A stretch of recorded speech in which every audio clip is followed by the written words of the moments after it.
Japan का दारुल हुकूमत Tokyo 6.8 शिद्दत के जलजले से लरज उठा।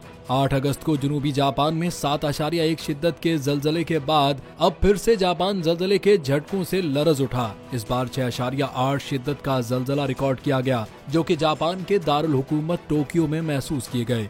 जलजला पैमा मरकज ने बताया कि जलजले की गहराई 490 किलोमीटर रिकॉर्ड की गई। ताहम इब्तिदाई तौर पर किसी जानी या माली नुकसान की इत्तला नहीं मिली। इसके अलावा सुनामी वार्निंग भी जारी नहीं की गई। जबकि 8 अगस्त को आने वाले जलजले के बाद जापान की सरकारी ब्रॉडकास्टर NHK ने रिपोर्ट किया था कि क्योशू और शिकोको जजीरों के कुछ साहिली इलाकों में 1 मीटर ऊंचा सुनामी आने का खदशा है। इसके अलावा ये तंबीह की गई थी कि बराह करम समंदर में दाखिल न हो या साहिल के करीब न जाएं जब तक कि वार्निंग खत्म न हो जाए।